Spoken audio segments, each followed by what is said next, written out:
আমরা বাড়ি করি, গাড়ি করি গো আল্লাহর ঘর মসজিদ খানার জন্য। আমরা এত পাগল, এরপর মসজিদের জন্য এত ভিক্ষা করি, কিন্তু ভিক্ষা দিতে চায় না। ওরে বাড়ি কাজে লাগবে না, ঘর সংসার সব পড়ে থাকবে রে মুসলমান।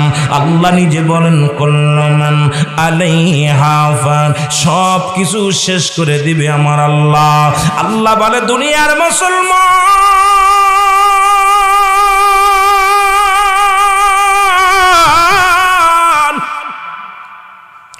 এই জমিনটা আমি পুরা তামা বানায়া দিব। এই জমিনের মধ্যে যত পানি আছে পানিগুলো আমি আল্লাহ পুরায়া ছাই বানায়া দিব।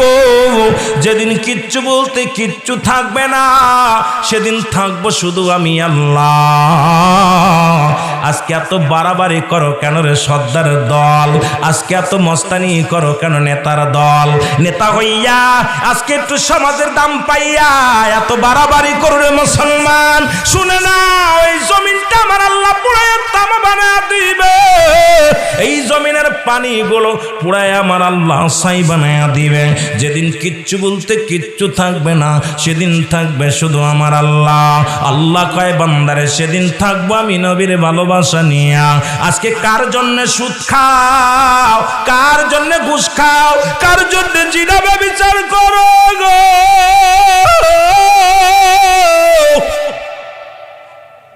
সুদ খায়া বাড়ি বানাইলা, গাড়ি বানাইলা, ঘুষ খাইয়া আজকে বুড়ি মোটা করলা, ঘুষের টাকায় জমা জমি করলা, 10-20 তলা বাড়ি করলা। একবার জেনে নাও, জেনে নাও, জেনে নাও, এই দুনিয়ার যত সম্পদ এটা খাবে লোকে, আর তোমার সম্পদ খাবে পোকে। এমন সম্পদ রেখে যাও, এটা খাবে লোকজনে খেয়ে ফেলবে, তোমার দেহটা খাবে পোকে। এমন দেহ গরু না রে ভাই, আমি আপনাদের হাতে ধরে বলে যাই, যে যে তরিকাতের ভাই হন না কেন, একটা দাবি করব, এমন দেহ করবা যেন কবরে গেলে পোকামাকড় তোমার দেহটা না খায়।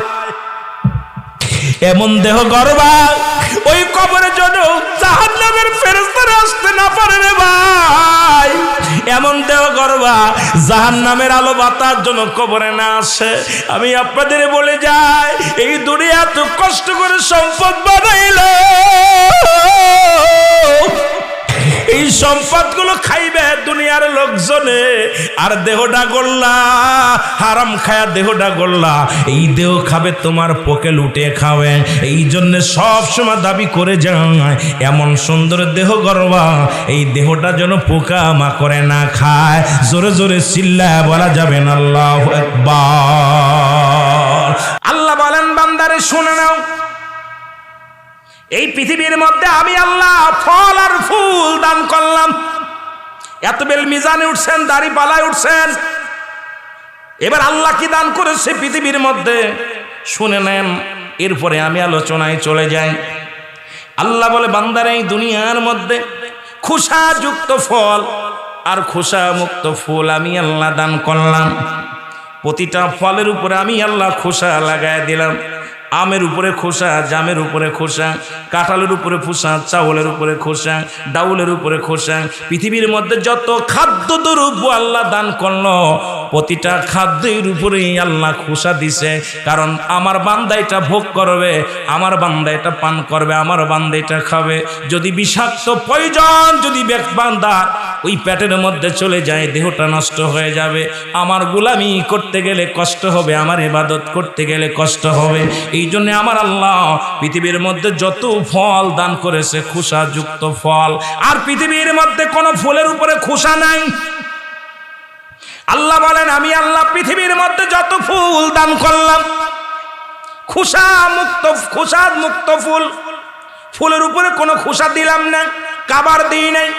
যখনই কোনো বাগানের মধ্যে, কোনো জঙ্গলের মধ্যে ফুলটা যখন ফুটে ওঠে, এই ঘিরানটা আমার বান্দার নাকে লাগবে, আমার নিয়ামতগুলো খাবে, আর ফুলের ঘিরানটা বান্দা নেবে। ওই বান্দা পৃথিবীর মধ্যে আমি আল্লাহর শুকরিয়া আদায় করবে। এ সবই আমার নিয়ামত, সবই আমার দেয়া বরকত। জোরে জোরে বলেন ঠিক কিনা? আমার মুসলমান বাবারা গভীর মনোযোগ। এখন আল্লাহ আপনার এত ভালোবাসে, সেই খাদ্যদ্রব্যের মধ্যে আপনি পয়জন লাগায় দিলেন। প্রতিটা খাবারের মধ্যে, ফলের মধ্যে, যে ফল জীবনে কোনোদিন পাকে না, দেখা যায় মিনিটের মধ্যে পাক ধরেছে। জীবনে যে ফসল মিনিটের মধ্যে নষ্ট হয়ে যায়, সেটা আপনি সারা বছর রেখে দিতেছেন। এমন ফরমালিনা, এমনভাবে বিষ প্রয়োগ করতেছেন, আপনার দেহের মধ্যে রোগটা আপনি নিজেই ঢুকাইতেছেন। আমার আল্লাহ আপনাকে এত ভালোবাসে, সুন্দর জিনিসগুলো আপনাকে উপহার দিল, আর অসুন্দর করে ফেললেন আপনি। আমার আল্লাহর আদালতে ধরা পড়তে হবে। জোরে বলেন ঠিক কিনা? এখন ফরমালিন সব ফলের ভিতরে, আপেল, আঙ্গুর, বেদেনা, যে গাছের কাঁঠাল জীবনে পাকে না, দেখা যায় সকালে কাটছে, বিকেলে খাওয়া যায় না, পাকার সোটা। যেরকম ঠিক কি না? মাসকে মাস রেখে দিতেছে, কিচ্ছু নষ্ট হচ্ছে না। তাহলে আপনাকে আমাকে বিষ খাওয়াইতেছে কে? আপনি নিজেই। ওই ভাইকে মারার জন্য আমি কিয়ামতের ময়দানে মানুষ হত্যার কারণে দায়ী হয়ে যাবেন। খুন করার জন্য আপনি আপনার ভাইকে খুন করতেছেন। আপনি আপনার ভাইকে বিষ খাওয়া, বিষ প্রয়োগ করিয়া দুনিয়া থেকে বিদায়ের জন্য তাকে আপনি বিষযুক্ত খাবার খাওয়াইতেছেন। যেরকম ঠিক কিনে আল্লাহর আদালতে আপনি কি জবাব দিবেন? জবাব দেওয়া সম্ভব নয়, কারণ এই জীবন নয়।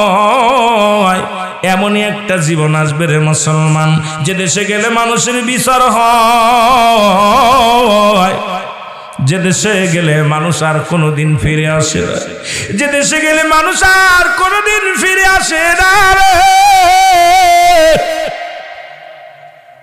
সেই দেশের যাত্রী আমরা কখন যেন ধরা পড়ে যায় রে মুসলমান।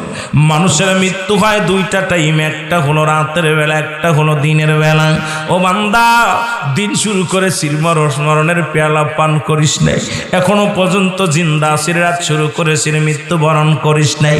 ও মুসলমান, আমার আল্লাহ দিন শুরু করেছে নামাজ দিয়া, রাতও শুরু করেছে নামাজ দিয়া। জোরে বলেন আল্লাহু আকবার। দিন শুরু করেছে কি দিয়া? নামাজ দিয়া। রাত শুরু করেছে নামাজ দিয়া।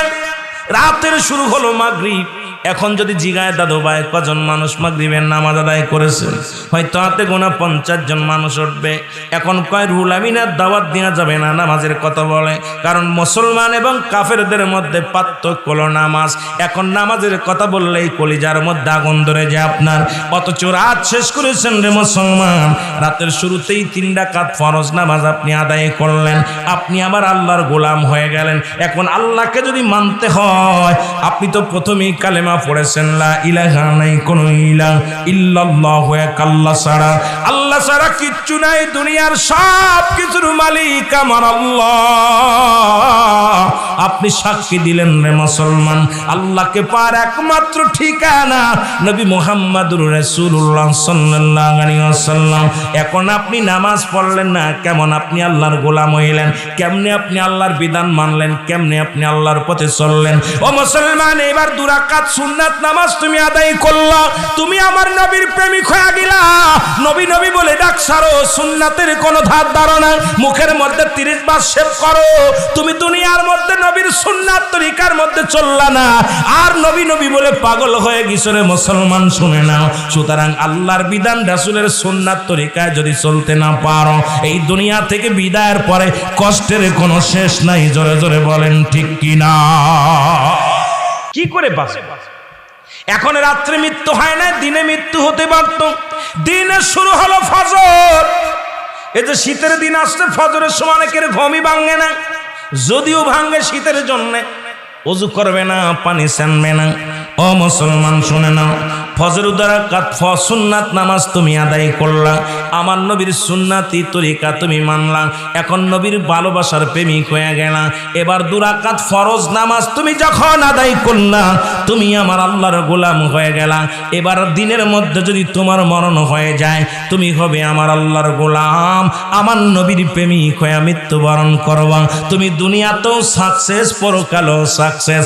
এখন নামাজ শরীয়তের বিধান যদি না মেনে তুমি দুনিয়া থেকে চলে যাও, আল্লাহর কসম একমাত্র ঠিকানা হবে জাহান্নাম। ঠিক কিনা? কষ্ট আপনাদের? কথা বলেন। এখন আমার আল্লাহ পাক দয়া করে মায়া করে এই ধরার মধ্যে আপনাকে আমাকে পাঠাইলো একমাত্র তার ইবাদত করার জন্য। কার? জোরে বলেন কার?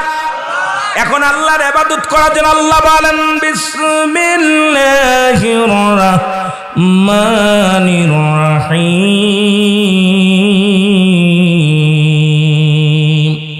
কুল হুয়াল্লাহু আহাদ আল্লাহুস সামাদ লাম ইয়ালিদ ওয়া লাম ইউলাদ ওয়া লাম ইয়াকুল লাহু কুফুয়ান আহাদ।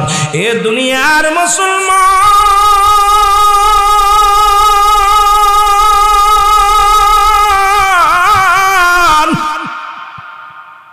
আল্লাহ বলে বান্দারে শোনো, হাবিবরে জানা দে, বলে হাবিব আপনি ওদের জানা দেন আমি আল্লাহ এক, আমি আল্লাহ এক। পৃথিবীর মধ্যে আমার সারা জন কারোর গোলামি না করে, আমারে সারা জন কারোর ইবাদত না করে। আজকে যারা দেবতা পূজা করলাম, আজকে যারা অন্যরে ভগবান বানাইলাম, চন্দ্র পূজা করলাম, কালী পূজা করলাম, মা দুর্গা পূজা করলাম, ও দুনিয়ার মধ্যে মানব পূজা করলাম, এই দুনিয়ার মধ্যে আল্লাহ কয় হাবিব ওদের জানায়া দেন এই পৃথিবীর মধ্যে আমি আল্লাহ এক, আমি আল্লাহ এক। পৃথিবীর মধ্যে আমি কারো জন্ম দিই নাই, কারো থেকে জন্ম নিই নাই, সুতরাং অন্য দ্বিতীয় কারো সিজদার প্রয়োজন নাই। আসমান জমিনের ভিতরে আমার সমতুল্য, আমার সমকক্ষ আর কেউ নাই। একমাত্র সিজদা পাওয়ার একমাত্র মালিক আমার আল্লাহ। জোরে জোরে চিল্লায়া বলা যাবে না মারহাবা। তাহলে সিজদা যদি করতে হয় কাকে করতে হবে? আমি কার? জোরে হবে। আমি কার? আপনি কার? এই জমিন কার? আসমান কার? গোটা পৃথিবী কার? সব কিছুর মালিক কে? আবার নিয়ে যাবেন কে? দেওয়ার মালিক কে? জোরে বলেন নেওয়ার মালিক কে? সন্দেহ আছে? ৪-৫টা মানুষ আওয়াজ দেয়, বাকিগুলো নীরব আছে, তার মানে সন্দেহ আছে। এই পৃথিবীর সব কিছুর মালিক হলো আমার আল্লাহ। অমুসলমান শুনে নাও, এই মুসলমান আমার বাবারা শুনে নাও, কারণ আমার আল্লাহ সব কিছুর মালিক। একমাত্র পূজা করব কার? ইবাদত করব কার? বন্দেগী করব কার? জিন্দেগি করব কার জন্য? আমার আল্লাহর জন্য। জোরে জোরে বলেন ঠিক কিনা? আরো জোরে জোরে চিল্লায় বলা যাবে না আল্লাহু আকবার। আমি যে কথাগুলো বলি দিলের কান্ডা লাগা শুনে নাও। আমি আস্তে আস্তে আলোচনার মধ্যে যাই রে মুসলমান। আজকে মসজিদ উন্নয়ন প্রকল্পের মাহফিল, মারহাবা বলেন। ওই মসজিদ খানা কার? জোরে বলেন কার? এই মসজিদ বানাইলেন দিল্লির বাদশাহ শাহজাহান। একটু ভালো করে লিখে নেন, তারপরে আমি আলোচনায় যাই। জিতু যার জন্য আমাকে আনছে, মসজিদ খানার কথাগুলো আমি বলে আমি আলোচনায় যাব। ধীরে ধীরে কোরআন হাদিস ইজমা কিয়াস দিয়ে আলোচনা করব, শরিয়াত তরিকত হাকিকত মারিফাতের আলোচনা করব। অনেক মা বোনেরা আসছে, তাদের কিছু কথা বলবো। আমার যুবক বাজানরা আসছে, যদি সময় পায় যুবকদের কিছু কথা বলবো। অদরদি বন্ধুগণ শোনো গো, কারণে জীবন এমন ভাবে গড়বা গো। আল্লাহ আল্লাহ, দুনিয়া থেকে যদি বিদায় হয়ে যায়, আল্লাহ ঈমানের সাথে নিয়ে যাই। আল্লাহ ঈমান সারা নিও না, কবরে ডাক দিও না। আল্লাহ মুসলমান না বানায়া কবরে নিও না। আল্লাহ জাহান্নামী বানায়া কবরে ডাক দিও না। আল্লাহ আল্লাহ তোমার গোলাম না বানায়া ডাক দিও না। যেদিন কবরে যাব আল্লাহ, ওই কবরটা আমাদের একটু আসান করে দিও। জোরে জোরে চিল্লায় বলা যাবে না আল্লাহু আকবার। দিল্লির শাহজাহান বাদশা শুনে শুনে মুসলমান তাজমহল বানাইলো। খালি তাজমহলের কথা বললাম, দিল্লির জুমা মসজিদ খানা বানাইছে বাদশা শাহজাহান। সুবহানাল্লাহ বলেন না, আরো জোরে বলেন।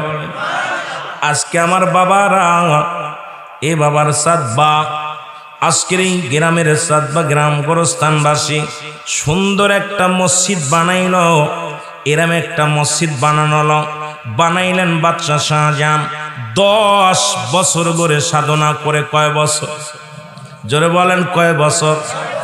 10টা বছর সাধনা করলেন। 10,000 কর্মী নিয়োগ দিলেন, 10,000 শ্রমিক দিয়া মসজিদ খানা বানাইলেন। 10টা বছর সাধনা করলেন। প্রথম যখন ভিত্তি স্থাপন করে, চারদিকে দাঁড়াইয়া কুরআন শরীফ খতম করলেন। এক একজন হাফেজ সাহেবকে দাঁড়া করে দিলেন সূরা ফাতিহা থেকে নাস পর্যন্ত। এক একজন হাফেজ পড়লেন সূরা ফাতিহা থেকে নাস পর্যন্ত। রে মুসলমান, পড়ে পড়ে এক একখানা ইট রেখে দিলেন। কোথায়? ওই মসজিদের মধ্যে। বাদশা শাহজাহান বলে, দুনিয়ার মানুষ গো,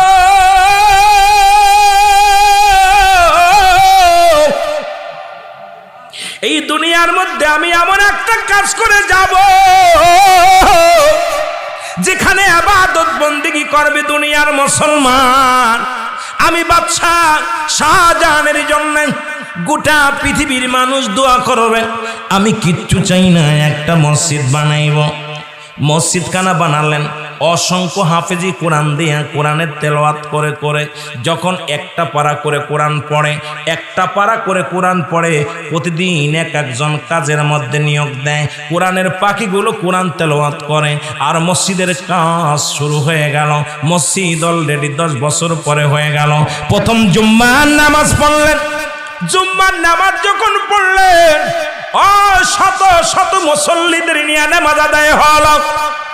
রাতের অন্ধকারে বাদশা শাহজাহান শুয়ে আছে। রাতের বেলা স্বপ্নে দেখায় বাদশা শাহজাহান, ও বাদশা শাহজাহান, তুমি তোমার মসজিদের মধ্যে নামাজ আদায় করলা। এই মসজিদে যত মুসল্লি ইকরাম নামাজ আদায় করেছে, কারোর নামাজ হয় নাই। কারণ শরিয়াতের কেবলা হলো কাবা। শরিয়াতের কেবলা নির্ণয় ঠিক হয় নাই তোমার মসজিদের। এই মসজিদে যত মুসল্লি নামাজ আদায় করছে, কারোর নামাজ হয় নাই, হয় নাই। জোরে জোরে চিল্লায় বলা যাবে না আল্লাহু আকবার। বাদশা শাহজাহান সকালবেলা ঘুম থেকে উঠে কান্দে, আমার মালিক,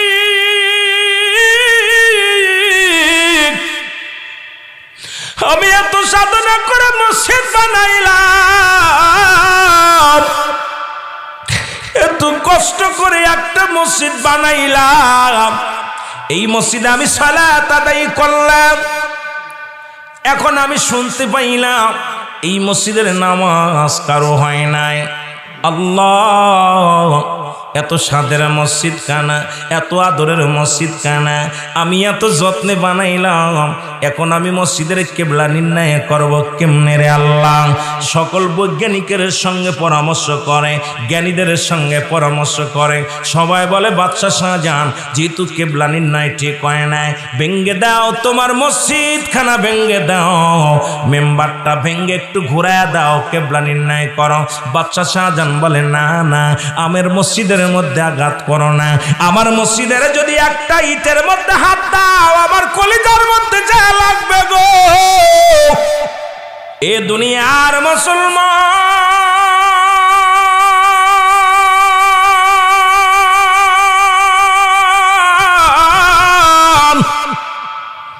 দ্বিতীয় জুম্মার নামাজ আদায় করলেন বাদশা শাহজাহান। একই সংবাদ শুনতে পাইল গো, নামাজ হয় নাই। আল্লাহু আকবার। আর একটু জোরে বলে, বাদশা শাহজাহান, আজকে যত মুসল্লি নিয়া তুমি নামাজ আদায় করলাম, কারণ নামাজ হয় নাই, কারণ নামাজ হয় নাই। বাদশা শাহজাহান ডাকতে বলে, আমার আল্লাহ, এত সাধনা করে এত কষ্ট করে মসজিদ বানাইলাম, এই মসজিদে আমি কষ্ট করে মুসল্লিদের নিয়ে নামাজ আদায় করলাম, নামাজ হয় নাই, কয় না নামাজ হয় নাই। পরের দিন শুনতে পাইলেন না, স্বপ্নের মধ্যে পেয়ে গেলেন বাদশাহ শাহজাহান, না না না, তোমার মসজিদে যত মুসল্লি নামাজ আদায় করেছে কারোর নামাজ হয় নাই, নামাজ হইল না রে তোর, নামাজের লইলি না খবর, নামাজ হইল না রে তোর, নামাজের লইলি না খবর। ও তুই পড়লি নামাজ ধরলি নামাজ সারা জীবন ভর, ও তুই পড়লি নামাজ ধরলি নামাজ সারা জীবন ভর, নামাজ হইল না রে তোর, নামাজের লইলি না খবর, নামাজ হইল না রে তোর, নামাজের। এর মসজিদে আজান পড়িলে সবার আগে যাও, এর নামাজ শেষে বাইর হইয়া সুদের টাকা খাও, হায় হায়। মসজিদে আজান পড়িলে সবার আগে যাও, এর নামাজ শেষে, ওরে নামাজ শেষে ফিরে এসে সুদের টাকা খাও, নামাজ হইল না রে তোর, নামাজের লইলি না খবর, নামাজ হইল না রে তোর, নামাজের লইলি না খবর। ও তুই পড়লি নামাজ ধরলি নামাজ সারা জীবন ভর, ও তুই পড়লি নামাজ, একটু জোরে বলেন না, ও তুই পড়লি নামাজ ধরলি নামাজ সারা জীবন ভর, নামাজ হইল না রে তোর, নামাজের লইলি না খবর, নামাজ হইল না রে। ঠিক কি নেই? এর পাঞ্জামি পায়জামা বাইরে সবই তোমার সাদা, রুহুল আমিন কয় তিল পরিমাণ লাগলে মনে কাদা, নামাজ হইল না রে তোর, নামাজের লইলি না খবর, নামাজ হইল না রে তোর, নামাজের। ঠিক না?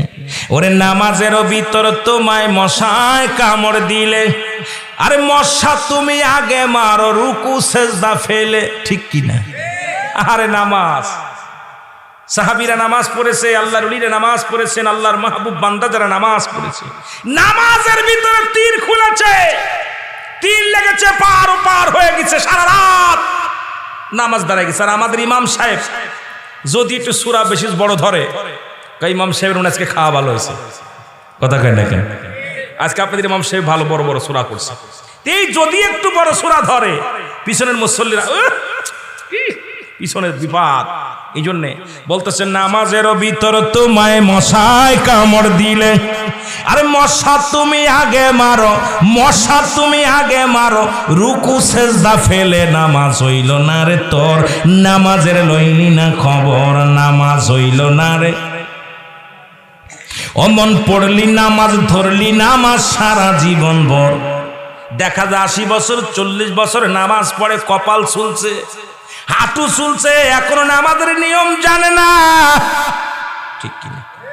নামাজের ভিতরে এখন টালু মালু তাকায়, নামাজের যেগুলো বাজান রে ও মুসলমান, নামাজের ওয়াজিব গুলো বোঝে না, সুন্নাত গুলো বোঝে না, কামার কাম জানে না, ঠিক কিনা? কথা হয় না, নামাজের কথা বললেই শুধু সিজদা মারলাম, এই সিজদার মধ্যে কেমনে মাওলারে পাবি? খালি কপাল চুলা নামাজ পড়ে কাজ হয় না। নামাজ হবে, আপনার নামাজ যদি মিথ্যা থেকে বাঁচাইতে পারে মনে করবেন নামাজ হইছে, আপনার নামাজ যদি মানুষের মিথ্যা বলা থেকে বাঁচাইতে পারে মনে করবেন আপনার নামাজ হইছে। আপনি নিজের বুকে হাত দিয়ে বলতে পারবেন আমার নামাজ কবুল হইছে। যার নামাজ কবুল হয়ে যায় মিথ্যা বলতে পারে না, যার নামাজ কবুল হয়ে যায় বিড়ি খেতে পারে না, সিগারেট খেতে পারে না, যার নামাজ কবুল হয়ে যায় দুনিয়ার মধ্যে মিথ্যা কথা বলতে পারে না, মিথ্যা মামলা দিতে পারে না, যার নামাজ হয়ে যায় সে পরের হাতাল ঠেলতে পারে না, যার নামাজ হয়ে যায় পরের জমি নষ্ট করতে পারে না, যার নামাজ হয়ে যায় বেগানা মহিলার সঙ্গে আড্ডা মারতে পারে না, যার নামাজ হয়ে যায় নামাজ যার কবুল হয় তার দ্বারা দুনিয়ার ফায়সা কাজ করা সম্ভব নয়, সমস্ত খারাপ কাজ থেকে বাঁচায় যদি নামাজে। এখন নামাজ পড়ি মিথ্যা মামলা দিই, নামাজ পড়ি পরের ফসল খাওয়ায়, নামাজ পড়ি মিথ্যা বলি, নামাজ পড়ি নাতিরে বিয়ে করতে চাই, নামাজ পড়ি বেগানা মহিলার মহিলার সঙ্গে আড্ডা মারি, নামাজও পড়ি, দুনিয়ার ফায়সা কাজে লিপ্ত হই, নামাজও পড়ি, ওজনে কম বেশি দিই, নামাজও পড়ি, মানুষকে ঠগায়, নামাজও পড়ি, মানুষের নামে গীবাত করি, তাহলে মনে করবেন আপনার নামাজ হচ্ছে না। আপনি এখন বুকে হাত দিয়ে বলতে পারেন কয়জনের নামাজ হইছে? নিজের নামাজ নিজেই বলতে পারেন আমার নামাজ কবুল হইছে। আর নামাজ যখন যত খারাপ কাজ থেকে যদি বাঁচাইতে না পারে, এই নামাজ পড়ে জাহান্নাম থেকে বাঁচা সম্ভব হবে না। এ দুনিয়ার মুসলমান শোনাও, তৃতীয় জুমার নামাজ আদায় করলেন, বাদশা শাহজাহান শুনতে পাইলেন নামাজ হয় নাই। মনে আসেনি? কথা বলেন, মনে আসেন? নামাজ হয় নাই। বাদশা শাহজাহান বড় পেরেশানিত হয়ে গেলেন, দাঁড়ে দাঁড়ে উজিরের কাছে যায়, মন্ত্রীদের কাছে যায়, তোমরা একটা উপায় আমার বলে দাও, কোন পথ অবলম্বন করলে আমার মসজিদটা ঠিক থাকবে? আমার মসজিদে যদি কেউ আঘাত করে রে, আমার কলিজার মধ্যে আঘাত লাগে। বাদশা শাহজাহানকে উজিরে ডাকতে বলে, উজির কয়েস, বাদশা শাহজাহান, এই জামানার মধ্যে একজন জ্ঞানী মানুষের সন্ধান আমি পেয়েছি, যদি তার কাছে যান একটা পরামর্শ দিয়া দেবেন। সে কে? আল্লাহ বলে, আলা সাবধান, ইন্না নিশ্চয়, আলা ইন্না উনাল্লাহি, আল্লাহর তরফ থেকে যারা ওলি হয়েছে, লা নাই খাউফুন শব্দের অর্থ ভয়, ওয়ালা যদি অবস্থান করে হুমুদের উপরে জানুন, তাদের কোনো চিন্তা নাই, ভাবনা নাই। কুরআনুল কারীমের মধ্যে দলিল হলো সূরা ইউনূস 11 নম্বর পারা 62 নম্বর আয়াত। বাবারে খুলে দেখ ভালো করে দলিলগুলো, কত নম্বর আয়াত, কত নম্বর পারা, আমি বলে দিয়ে যাব, আস্তে আস্তে আলোচনার মধ্যে ঢুকবো, ভালো করে খেয়াল করা লাগবে। এবার আল্লাহ বলে, হ্যাঁ দুনিয়ার মানুষ শোনো, সাবধান, হুঁশিয়ার হয়ে যাও, এমন একজন ব্যক্তি তৎকালীন জামানায় বাদশা শাহজাহানকে ডাকতে বলো, হুজুর এই জামানার মধ্যে একজন কামেল ব্যক্তির সন্ধান আমি পেয়েছি, তার নাম আর কেউ নয়, তিনি হলো আল্লাহর ওলি নিজামউদ্দিন আউলিয়া। নাম কি? জোরে বলেন, নাম কি? হুজুর উনার কাছে গেলে সন্ধান পাবেন, আপনার মসজিদের একটা সূরা বাইর করবেন। বাদশা শাহজাহান চলে গেলেন নিজামউদ্দিন আউলিয়ার বাড়ি। আজকে মসজিদ উন্নয়ন প্রকল্পের মাহফিল, অনেক আলোচনা হয়েছে, অনেক গুরুত্বপূর্ণ আলোচনা, মাগরিব থেকে শুরু করে অনেক আলোচনা আপনারা বসেছেন, আলোচনা করেছেন। আমার ভাই, আমার আগে যিনি আলোচনা করেছেন অত্যন্ত আকমাল হোসেন সাহেব, এর আগে আলোচনা করেছেন কুতুবউদ্দিন সাহেব, ফরাদ ভাই, অন্যান্য ওলামায়ে কেরাম আমার সাথে আছেন। আজকের মাওলানা মুফতি মেহেদী হাসান সিদ্দিকী সাহেব, উনি আলোচনা করতে পারেন নাই। আবার একজন আছে মাওলানা উমর ফারুক মুজাহিদি, পাবনা।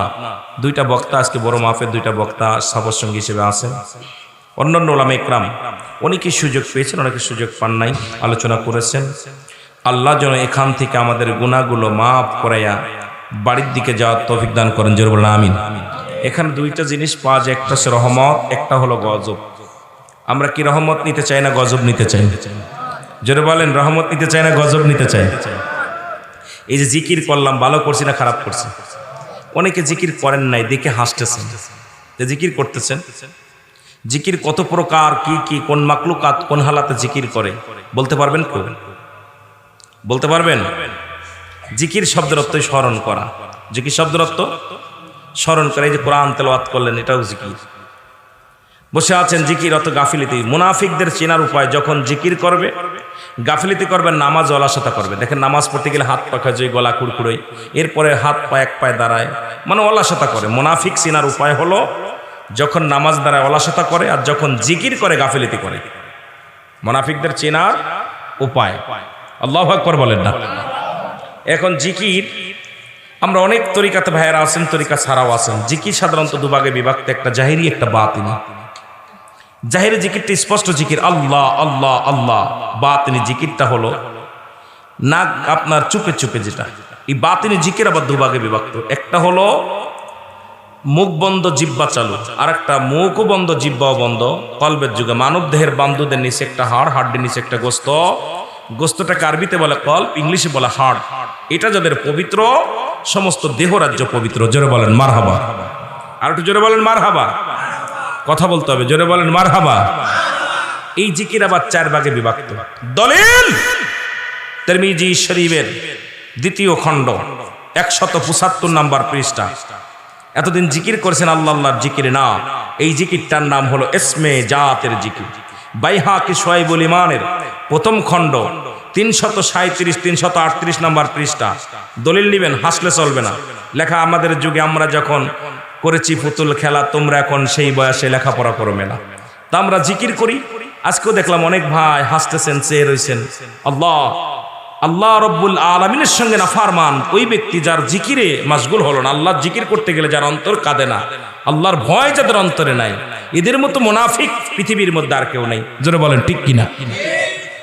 বাইহাকি শুআইবুল ঈমানের প্রথম খণ্ড 337 338 নম্বর পৃষ্ঠা। এতদিন জিকির করছেন কালেমার জিকিরে না, এই জিকিরটার নাম হলো নাফি জাতের জিকির, লা ইলাহা ইল্লাল্লাহু মুহাম্মাদুর রাসূলুল্লাহ।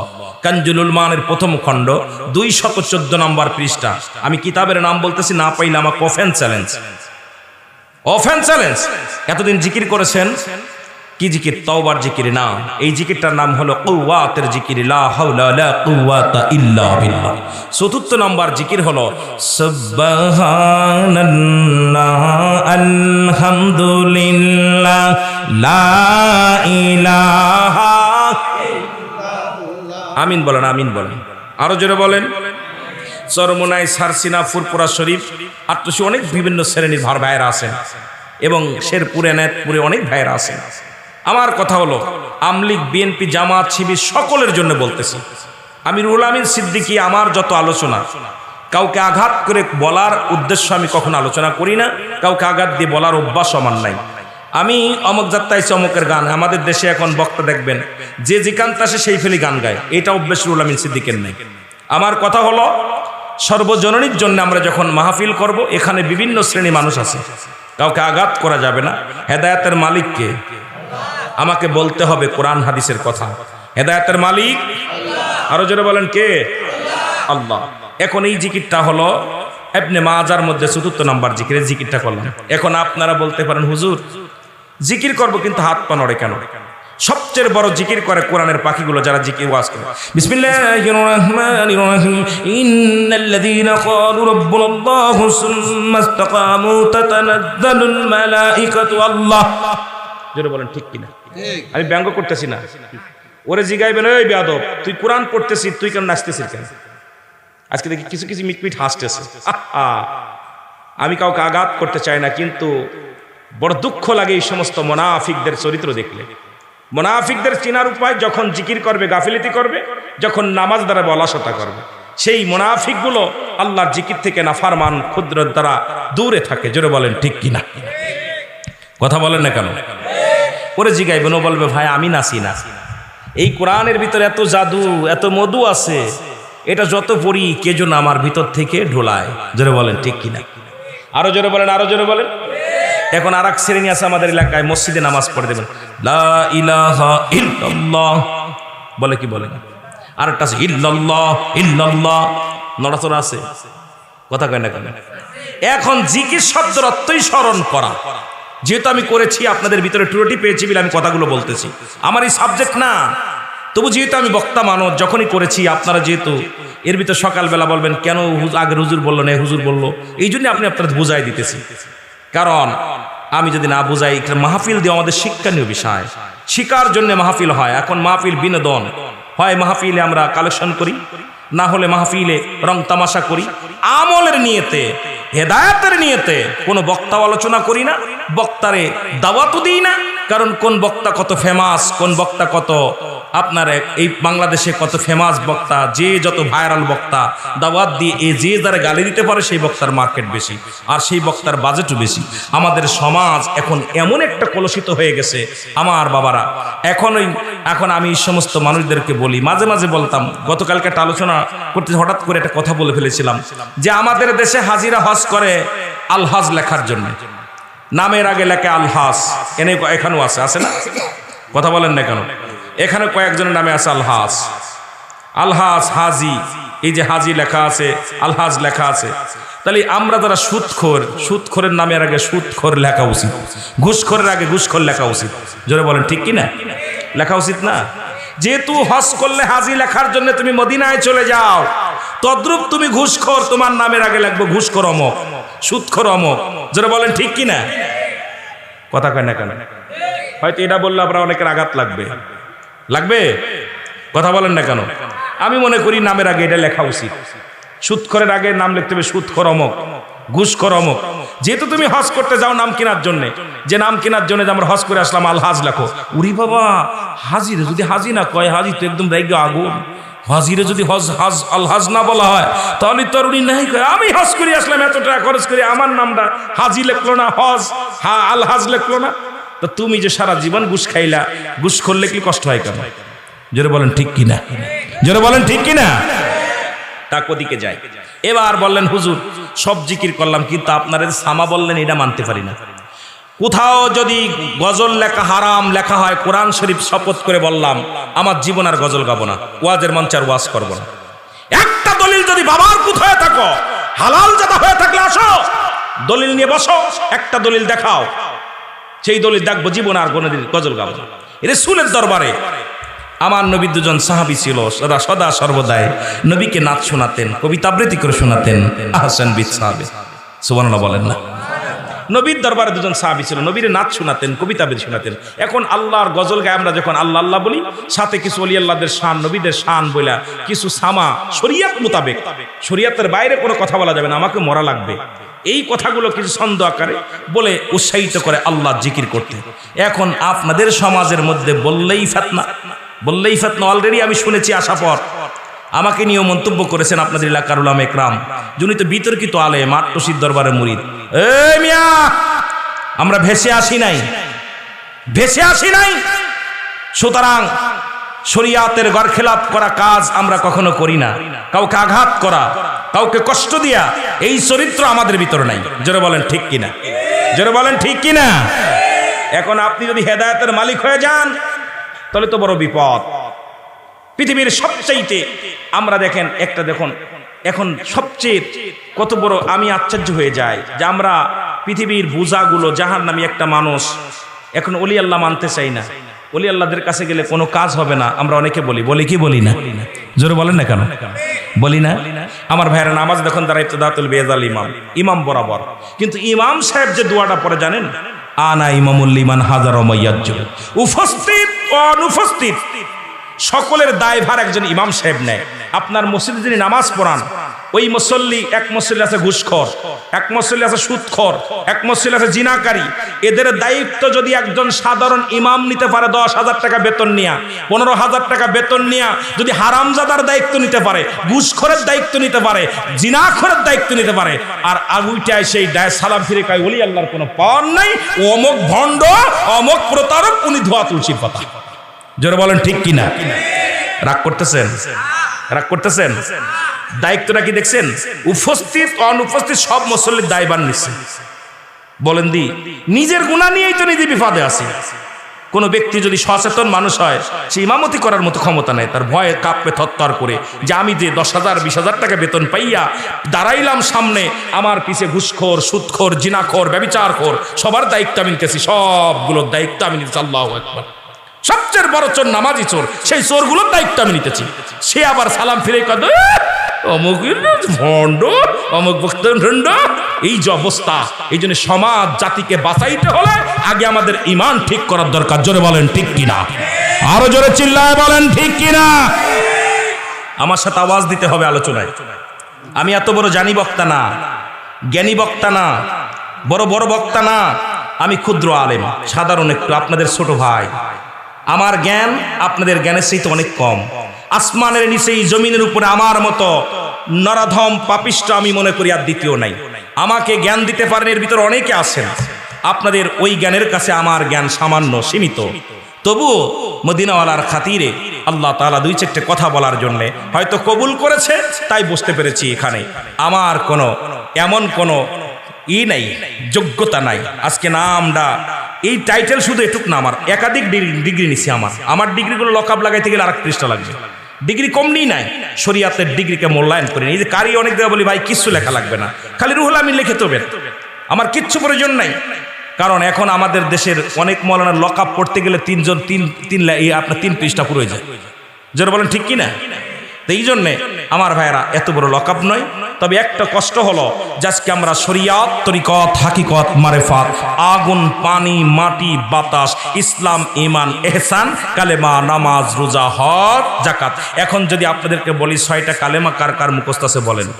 যদি বলি আপনাদেরকে বলি যে ভাই জানাজা চতুর্থ তাকবীরটা বলেন, যদি বলি ভাই আপনার তাসাউফটা বলেন, সব।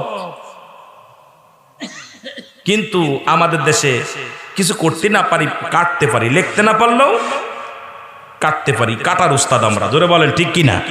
একটু জোরে বলা যাবে আল্লাহু আকবার, আর একটু জোরে বলা যাবে আল্লাহু আকবার। আমার ভাই দেখলাম আগের বক্তা সূরা রহমান থেকে অনেক সুন্দর আলোচনা করেছেন, অনেক সুন্দর আলোচনা করেছেন, ঠিক কিনা?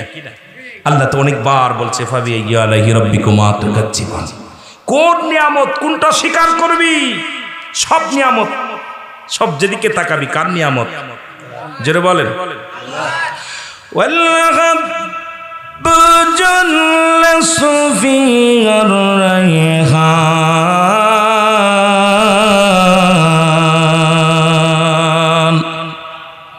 فَبِأَيِّ آلَاءِ رَبِّكُمَا تُكَذِّبَانِ।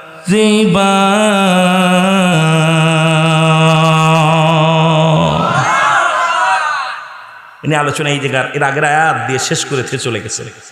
এই জন্য আমি পরের আয়াতটা দিয়ে, যেহেতু উনি আলোচনা করেছেন, বুঝাইলে আপনাদের মজা লাগবে। সুন্দর রহমান দিয়া, মিজান দিয়া, দাড়িপাল্লা দিয়ে, সব দিক দিয়ে সুন্দর আলোচনা করেছে। আমার কানে আসছে, যদিও সমস্ত বক্তার যারা যারা আলোচনা করছে সবার আলোচনা শুনেছি। আমি ঈশান নামাজ পড়েছি জামাতে আপনাদের ইমাম সাহেবের পিছনে।